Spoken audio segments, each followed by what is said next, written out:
श्रीगुरुभ्यो नमः। श्रीमद्धनुमद्भीममध्वान्तर्गतरामकृष्णवेदव्यासात्मकलक्ष्मीहयग्रीवाय नमः। अथ श्रीमदानन्दतीर्थभगवत्पादाचार्यविरचिते श्रीमन्महाभारततात्पर्यनिर्णये 31.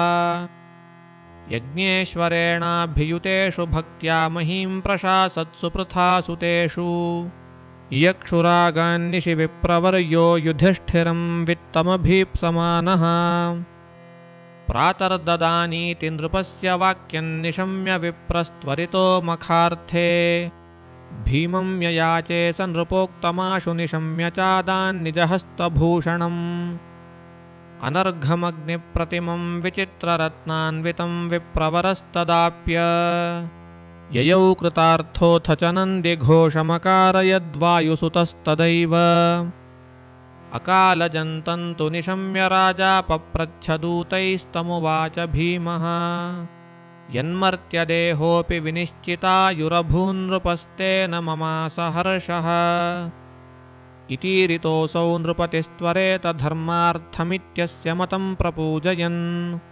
जगादसाध्वित्यथ भूय एव धर्मे त्वरावानपि सम्बभूव। अथाम्बिकेयं विषयेषु सक्तं दुःसङ्गदुष्टं कृतभूरिदोषं समस्तराजाप्ययहेतुभूतं विचार्यतं मारुतिरन्वकम्पत कुर्वतस्तीक्ष्णतपः कुतश्चिन्नैवास्य लोकाप्तिरमुष्य भूयात् रागाधिको यन्न तपश्च कुर्यादित्यस्य वैराग्यकराणि चक्रे आज्ञां परैरस्य निहन्ति सोदरैर्वधूजनैरप्यतिपूजितेऽस्मिन् सनिष्टनत्येवमपीतरैः स्वैः सुपूजितो न स तदा विरागः। सर्वे हि पार्थास्तमृते सभार्या वैचित्रवीर्यं परमादरेण पर्येव चक्रुः सततं सभार्यं कृष्णा च न स्यात्तनयार्तिमानिति सप्रीयमाणो नितराञ्च तेषु नैवाधिकं प्रीयते भीमसेने स्मरन् सुतांस्तेन हतान् समस्तानपि प्रभावं परमस्य जानन् तस्यापनेतुं विषयेषु सक्तिं द्वेषं तथैवात्मनि भीमसेनः जगादमाद्रीसुतयोः समक्षमास्फोट्य संशृण्वत एव तस्य ताविमौ मे भुजौ वृत्तौ पीनौ चन्दनरूषितौ ययोरन्तरमासाद्य जरठस्य सुता हताः यमौ तदन्वमोदेतान् तत्स्नेहाद्गौरवादपि नैव तत्कृष्णया ज्ञातं पृथया च सपुत्रया तच्छ्रुत्वोत्पन्ननिर्वेदं क्षत्ता ज्येष्ठस्य वर्धयन् उवाच जीविताशा ते ननु राजन् गरीयसी अहो गरीयसी जन्तोर्जीविताशा यथा भवान् भीमापवर्जितं पिण्डमादत्से गृहपालवत् अग्निर्निसृष्टो दत्तश्च गरोदाराश्च दूषिताः हृतं क्षेत्रं धनं यस्य किं भीमेन कृतं त्वयि अलमासज्जतस्तेऽद्य निर्वेदकरमीरितम् उपकाराय भीमेन तव द्वेषं त्यजात्र यत् विमुच्य द्वेषकामौ त्वं वने तीर्थनिषेवकः तपसाराधय हरिं ततः पूतो भविष्यसि इत्युक्तो द्वेषमुत्सृज्य भीमे निर्वेदमागतः अनुज्ञां तपसे प्राप्तुमुपवासपरोऽभवत् अनश्नन्तं चतुर्थेन्हि धृतराष्ट्रं युधिष्ठिरः ज्ञात्वा सम्प्रार्थयामास भोजनार्थं पुनः पुनः अनुज्ञां वनवासाय त्वत्तः प्राप्यैव सर्वथा भोक्ष्येऽन्यथा नेति वदन् धृतराष्ट्रश्रमान्वितः उपवासकृशो भार्यां शिश्रिये मूर्च्छितः क्षणात् शन्तमेन करेणाथ धर्मजस्तं मृदुस्पृशन् शनैः संज्ञामगमयदब्रवीच्च सुदुःखितः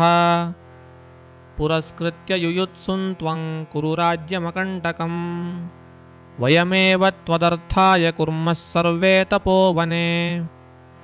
नेत्याह धृतराष्ट्रस्तं कुलधर्मो हि नो वने अन्ते देहपरित्यागस्तन्मानुज्ञातुमर्हसि तयोर्विवदतोरेवं कृष्णद्वैपायनः प्रभुः सर्वज्ञः सर्वकर्तेश आविर्भूतो ब्रवीन्नृपम्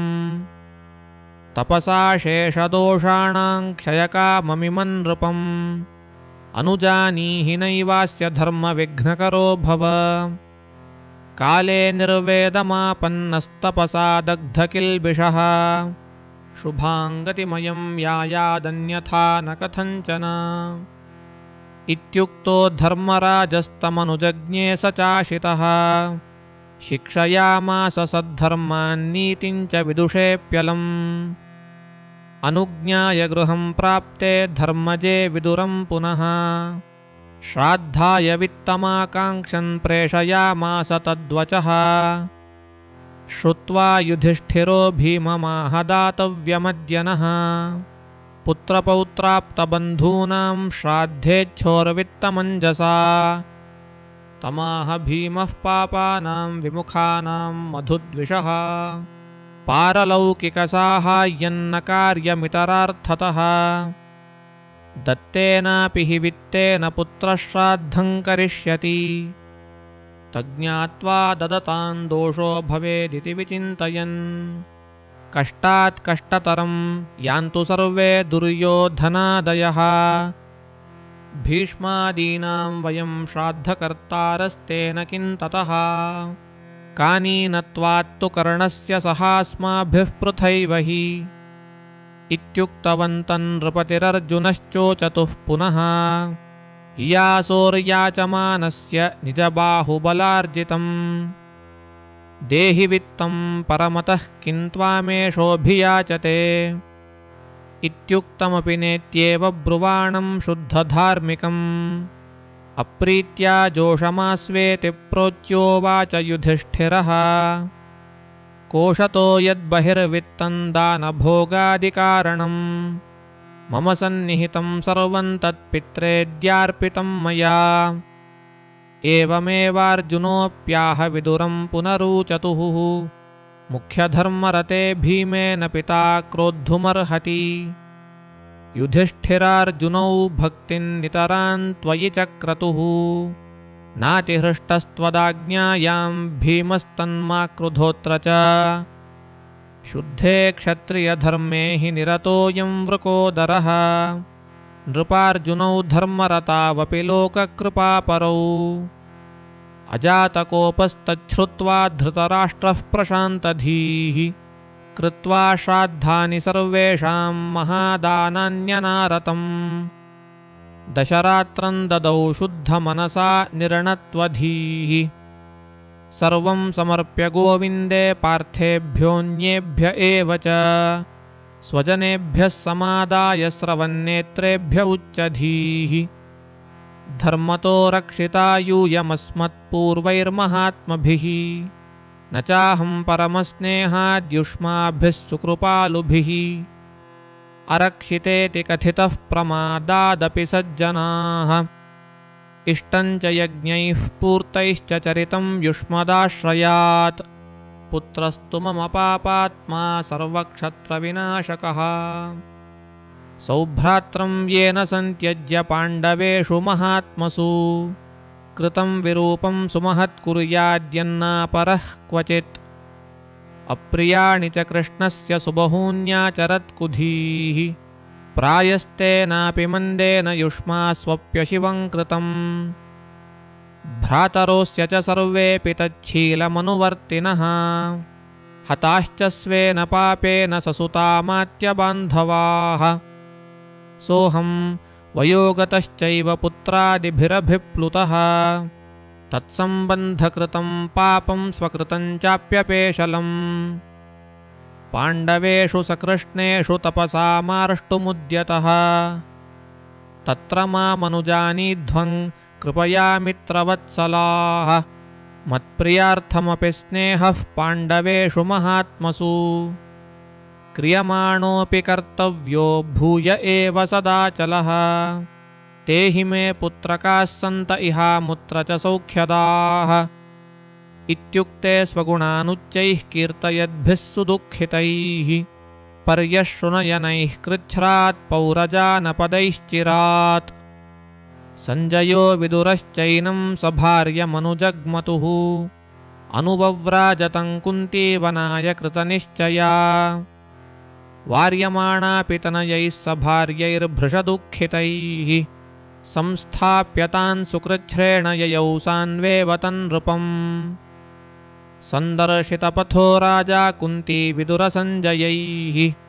गान्धारीसहितः प्राप कुरुक्षेत्रं जगद्गुरोः क्रमेणैवाश्रमं व्यासदेवस्य सुरपूजितम् त्रिवत्सरेणास्य निजस्य लोकप्राप्तिं सभार्यस्य जगाद तत्र ब्रह्माङ्कजस्तेन भृशं प्रतीतो व्यासोपदिष्टं व्यचरत्तपोग्र्यम् सक्षत्रगान्धारिपृथे सञ्जये तपोभिराराधयति प्रभुं हरिं वैचित्रवीर्येऽत्र सदारबन्धुभृत्याश्च पार्थादृशये समाययुः क्षत्तैकतामत्र युधिष्ठिरेण प्राप्तोऽथ भार्यासहितं ससञ्जयम् उपासमानेषु विचित्रवीर्यपुत्रं पृथाञ्चैव पृथासुतेषु प्रादुर्बभूवामितशक्तितेजोज्ञानाद्भुतैश्वर्यसुखादिरूपः व्यासो हरिस्तत्र समीक्ष्य सर्वे सम्पूजयामासुरुदग्र्यभक्त्या तैः पूजितस्तत्र निषण्ण आह यद्यद्यदिष्टं प्रवदन्तु तत्तत् दास्यामि तस्याद्य तदित्यमुष्मिन् भक्त्युत्क्षयः पाण्डुसुतैः सदारैः तेषां प्रदत्तेष्वभिवाञ्छितेषु वैचित्रवीर्यः सह भार्ययैव सम्मन्त्यनिःशेषरणे हतानां सन्दर्शनं प्रार्थितवांस्तमीशम् ततस्तु ते सत्यवती सुतस्य सर्वेश्वरस्याज्ञया सर्व एव समागताः स्वर्गलोकात् क्षणेन दत्ता च दिव्या दृगमुष्यराज्ञः ऊषुश्च रात्रिं परमाज्ञयैव सर्वे स्वभार्यासहिता यथा पुरा तृप्तः सदारो नृपतिश्च तत्र सर्वेऽपि दृष्ट्वा महदद्भुतं तत् अथाज्ञयैवास्य परस्य सर्वा स्त्रियो निजेशैः सहिता ययुस्वः तञ्चानयामास तदैव कृष्णो ह्यचिन्त्यशक्तिः स विकुण्ठलोकात्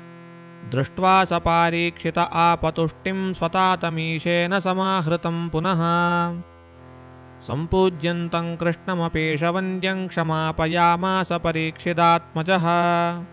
चक्रे च विस्रम्भमतीव भारते पुनश्च तत्र स्थजनैः समेतः पार्थाः पुनः प्राप्य पुरं स्वकीयं धर्मेण पृथ्वीं परिपालयन्तः भोगानरागा अजुषन्त योग्यान् युक्ता जगद्धातरि वासुदेवे वर्षत्रयान्तेऽत्मसमाहिताग्निं त्यक्ताग्निभिस्तैर्वनमालिहद्भिः ते शुश्रुवुर्धृतराष्ट्रं सभार्यं सहैव कुन्त्या परिदग्धदेहम् वीटामुखं ध्यानपरन्निशम्य स्वर्यातमात्मीयपितृव्यमाशु समेत्य भर्त्रा प्रतिपूज्यमानां कुन्तीं च तप्ता विदधुः क्रियाश्च